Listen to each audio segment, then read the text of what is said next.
For 43 years, the people of Cardera, Nevada, tended a garden they believed was an act of pure love. It began on a July night in 1980, when a 19-year-old girl named Ray Coyle finished her shift behind the soda counter at Hollis Drug, climbed into her late father's dusty Dodge, and turned out onto the old chalk road toward home. She never got there.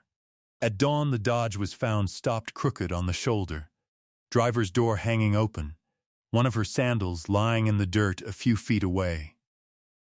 Authorities at the time took one look at a restless small-town girl with a suitcase half-packed for nursing school, and they decided she had simply left. No struggle they cared to see. No crime, no victim. Her mother knew better, and spent the rest of her life unable to prove it. And through all those years, the town's sorrow found a home in a quiet garden of desert roses at the edge of the square, planted and watered and pruned before dawn by the most beloved man in Cardera. The man whose name the town would one day carve into the stone at the garden center. In his honor, in thanks for a devotion no one ever thought to question. Then, 43 years later, a dark stain preserved on a scrap of cloth, and a website built for people tracing their family trees would finally explain why that man had spent his entire life tending a memorial to the girl he claimed to mourn.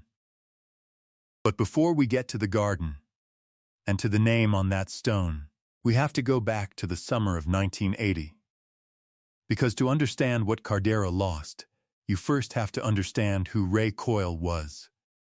Cardera in 1980 was a town the century had mostly passed by. It had been a silver camp once, a real boomtown with an opera house and 4 saloons. But the ore had played out generations back, and what remained was a wide, sun-blasted main street, a scatter of ranches out on the flats, and about 800 people who stayed because it was home. The highway ran past 2 miles south, close enough for a truck stop and a drive-in theater, far enough that Cardera kept its own slow rhythm. There was no cell service, because there were no cell phones. Folks kept CB radios in their trucks and answered their party line telephones on the second ring. You got the news off the Reno stations when the signal cooperated. The heart of the whole town was Hollis Drug, the pharmacy on the corner of Main and Fraser, where the soda fountain still worked, where the bell over the door had been ringing since before the war, and where the whole place smelled of cherry syrup and aspirin and floor wax. Ray Coyle worked that fountain, and by every account in the file, she was the reason half the town found excuses to stop in. She was 19, the only daughter of Ada Coyle, a widow who cleaned houses and took in mending after her husband died in a rockfall out at the old mine when Ray was 12. Ray wore her father's denim jacket everywhere, 3 sizes too big, sleeves rolled to the elbow, and she kept a jar of penny candy on the counter that she was forever forgetting to charge the children for.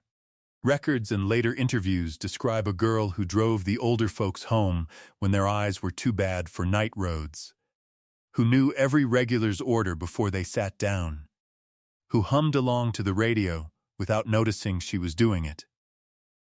She had a mutt named Biscuit, who waited outside the store on the warm concrete every afternoon. That fall, she was leaving.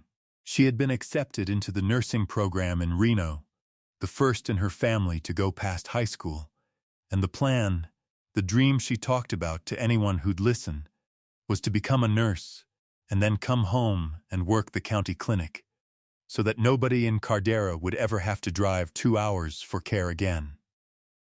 The suitcase was already half-packed by the front door. Ada had circled the move-in date on the calendar in the kitchen. On the night of July 18th, none of it would come to pass. She locked up the store a little after 9. Emmett Hollis, the pharmacist and her boss, had gone home earlier as he always did, leaving Ray to count the till and flip the sign, a routine she'd done 100 times.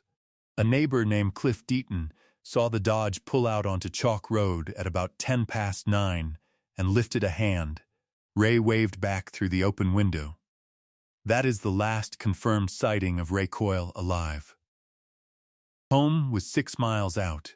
She never arrived. Ada started calling at 11. The store, then the neighbors, then the sheriff. There was no answer at the store.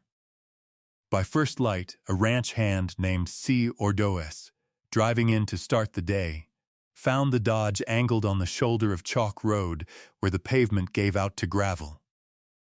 The driver's door stood open. The keys were still in the ignition. The engine was cold. Ray's sandal lay in the dust. There was blood on the driver's seat. Not much. A smear, already dark and dry, soaked into a folded blue bandana that did not belong to Ray. And when the county lab typed it in the weeks that followed, it came back as a blood type that was not hers. Someone else had bled in that car. The sheriff who caught the case was a heavy-set, soft-spoken man named Bud Larkin. 3 years from a pension he'd been counting on and entirely unprepared for what landed on his desk. Court records and his own case notes lay out the early days with a plainness that is hard to read now. Because Cardera was small, because the county was broke, and because a 19-year-old with a packed suitcase was, to the thinking of 1980, a girl who'd probably run off to the city. The first and loudest theory was that Ray had simply gone, left early, changed her mind about goodbyes. It was the easy answer, and it cost weeks. By the time anyone treated Chalk Road like a crime scene, the desert wind had scoured it clean. Larkin, to his credit, did not fully believe it, and he ran the leads he had. He looked hard at a young man Ray had dated the year before, a mill worker named Denny Vance, the way you always look at the boy closest to a missing girl. But half the drive-in had seen Denny at the Friday double feature that night, and his story held. Larkin looked at a transient ranch hand who drifted through that summer, but the man had drawn his pay and left the county 2 days before Ray vanished, and the time cards proved it. One clean lead after another closed in his hands. The blood type from the bandana was type O, the most common there is, useless as a needle in 1980 for pointing at any one man. A rancher's report of an unfamiliar pickup idling on Chalk Road that same week was written up, filed, and never chased. And the bandana itself was logged, bagged, and shelved in the county evidence room, where it would wait, forgotten, for 41 years. Larkin was old-fashioned, and he took it personally. He kept a roll of antacids in his shirt pocket and worked through them like candy. And he carried Ray Coyle's school photo folded in his wallet for the rest of his career, and he never got over it. While Larkin worked the official track, the town ran its own. Ada Coyle left the suitcase by the door and left Ray's room exactly as it was. Neighbors walked the washes on horseback and on foot, calling a name the desert swallowed, and no one threw himself into that search harder than Emmett Hollis. He closed the drugstore for 3 days running so the whole staff could search. He paid out of his own pocket for the flyers, for the reward, for gas, for the search parties. When Ada could not stop shaking, it was Emmett who sat with her at the kitchen table. He was, people said for decades afterward, a saint about it, the most decent man in town, and he proved it when it counted. Then, in the spring of 1987, the desert gave Ray back. A rockhound working the chalk flats east of town found what 7 years of searching had missed. The coroner's findings are a matter of public record. They were quiet and terrible, and I will not dwell on them, except to say they settled the only question that had ever mattered. Ray Coyle had not run away. She had been out on those flats the whole time, and someone in Cardera, someone who knew that road, someone she had almost certainly trusted enough to stop for, had put her there.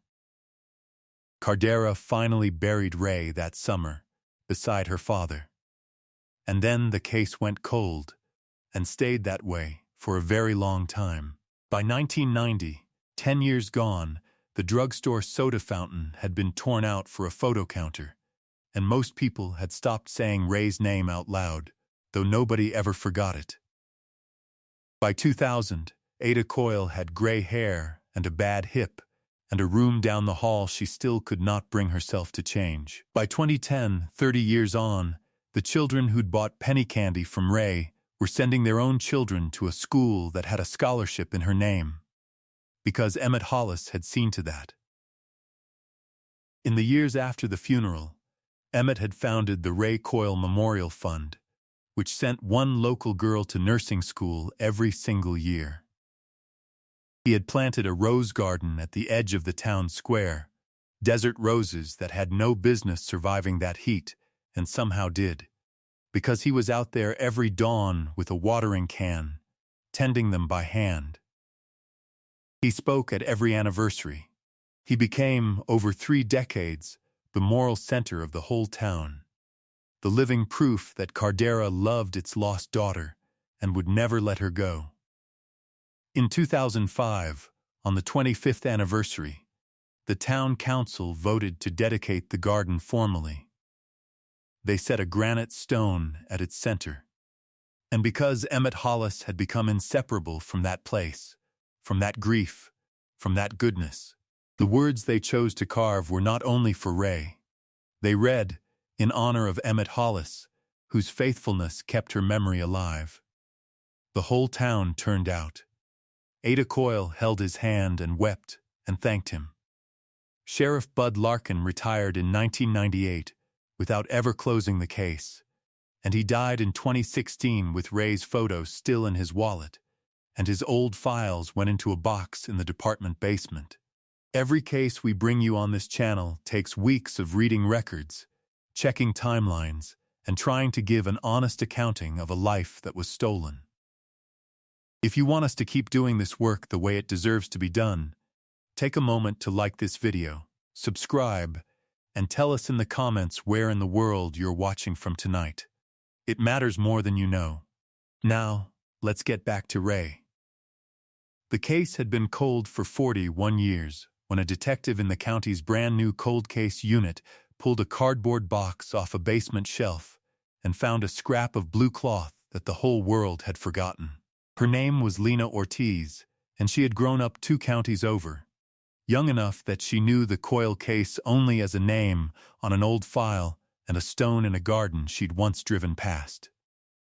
She read Bud Larkin's notes cover to cover, and near the bottom of the box, in a brittle envelope, she found the bandana and 41 years of preservation, in the dry desert cold of an evidence room, had done exactly what no one in 1980 could have imagined. The blood was still viable. The break did not arrive like lightning. It arrived the way real breaks do, slow, patient, and stubborn.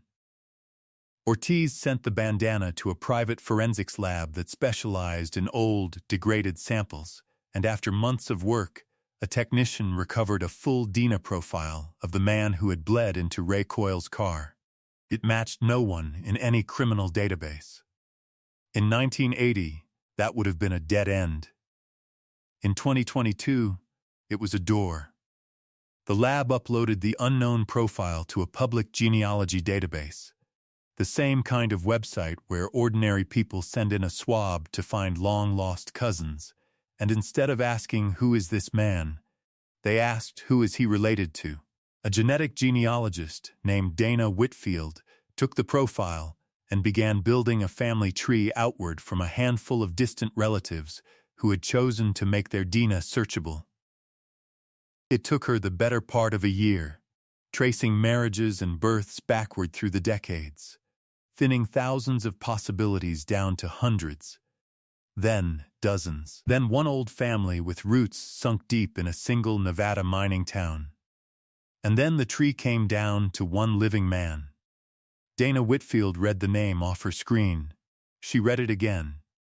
Then she called Lena Ortiz, and when Ortiz heard it, she went very still. because she had seen that name before, not in a case file, but carved into a piece of granite at the center of a garden. Emmett Hollis. Ortiz did not move fast. She could not afford to be wrong, not about a man like that. So she did the quiet thing. Every July, for decades, Emmett Hollis had mailed a handwritten notice to the Cardera Courier in loving memory of Ray Coyle, and the paper kept its back files. Ortiz obtained the most recent envelope, the one Emmett had sealed with his own tongue, and she sent it to the lab. 11 days later, the Dina from that envelope flap matched the Dina on the bandana. The man who had mourned Ray Coyle in print every summer for 40 years was the man who had bled in her car the night she died. If you had stopped anyone on Main Street, at any point across those 4 decades, and asked them to name the finest man in Cardera, a great many of them would have said Emmett Hollis without pausing. He was the druggist who filled prescriptions on credit through every hard winter, who never once let a struggling family go without medicine, who sat on the town council for 30 years and taught half the county's teenagers the value of an honest day's work behind his counter. He was, by 1980, already an institution, and he was the last person known to have been alone with Ray Coyle in that store on the night she vanished. In hindsight, and hindsight sees everything the moment sees nothing, the signs were there. Investigators would lay them out one at a time. It was Emmett who had argued, early and loudly, and to anyone who'd listen, that Ray had surely run off to Reno, that a girl with a packed suitcase couldn't be a victim. The very theory that sent the first crucial weeks chasing nothing. It was Emmett who had chosen the site for the garden, and Emmett who had steered the memorial fund, and Emmett who was always near the center of the town's grief, shaping it, tending it, the way he tended those impossible roses. He had not fled from the case. He had wrapped himself around it. He had made himself its guardian, and in doing so he had made himself the last man anyone would ever suspect. They came for him at dawn, on a Thursday in the spring of 2023, 43 years after Ray Coyle drove out onto Chalk Road. Court records show the arrest was made without incident. Deputies found Emmett Hollis where they knew he would be, in the garden, at the granite stone with his name on it, a watering can in his hand, tending the roses in the gray light before the town woke. He was 82 years old. He did not run. He did not argue. When Ortiz told him why they had come, he set the watering can down carefully in the dirt, straightened, and said only, very quietly, she was a good girl. Then he held out his hands. The news moved through Cardera like a crack running through glass. People refused it at first. It had to be a mistake. The science had to be wrong. Not Emmett. Never Emmett. And then, one by one, they went quiet, as the enormity of it settled over the town like dusk. Because it was not only that a beloved man was a killer. It was the garden. It was 40 years of anniversaries. It was the scholarship, and the flyers, and the hand he'd held at the kitchen table. It was the stone they had carved in his honor. For 4 decades, the whole of Cardera had come to that garden to grieve, and they had been grieving inside a monument the killer had built for himself, watering the roses of the man who did it. In 2023, rather than face a trial, Emmett Hollis pleaded guilty. Court documents show he was sentenced to life without the possibility of parole. He offered no explanation and no apology.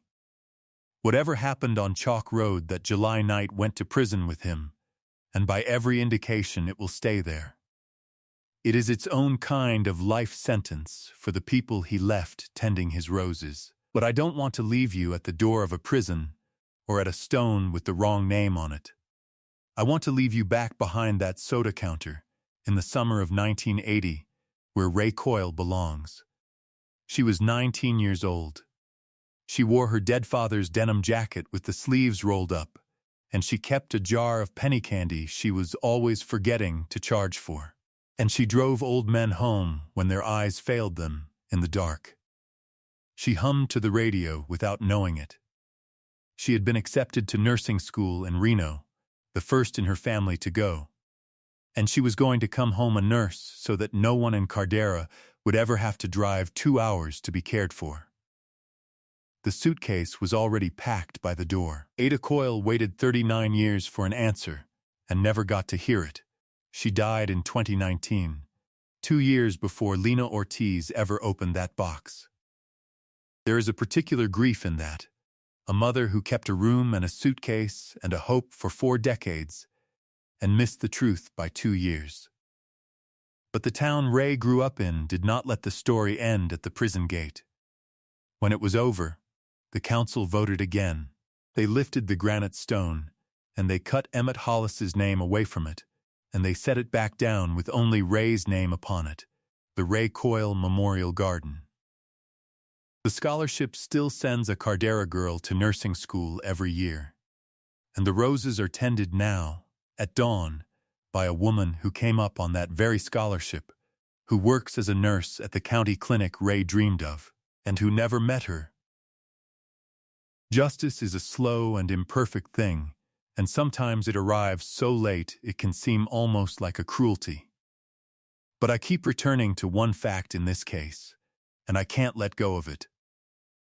The answer was never truly gone. It sat in a scrap of blue cloth in a basement for 41 years, waiting for a science that hadn't been invented yet, and a stranger who refused to look away. The truth did not change across all that time. Only the world's ability to hear it did. And no monument, however lovingly built, was ever going to bury it forever. Which leaves me with a few things I'd genuinely like you to sit with. When a town honors a man for his goodness, and that goodness turns out to be the disguise, what does that ask of the people who believed him? Of everything in this case, what unsettles you most? The theory that sent the first search after a girl who'd run off, or the 40 years the killer spent performing his grief in public? And how many other answers are sitting on evidence room shelves across this country right now, already solved, waiting only for someone to refuse to give up? Tell me in the comments. On cases like this one, I read every one of them, and so do the people who still remember Ray. Justice found Ray Coyle after 43 years, because a few people decided her name was worth more than the passage of time and the weight of a good man's reputation. Stories like hers are the reason this channel exists. If you believe the truth is worth pursuing no matter how long it takes, or how deep it's buried, subscribe so you don't miss the next one. More solved cold cases are waiting in the description below. Thank you truly for being here.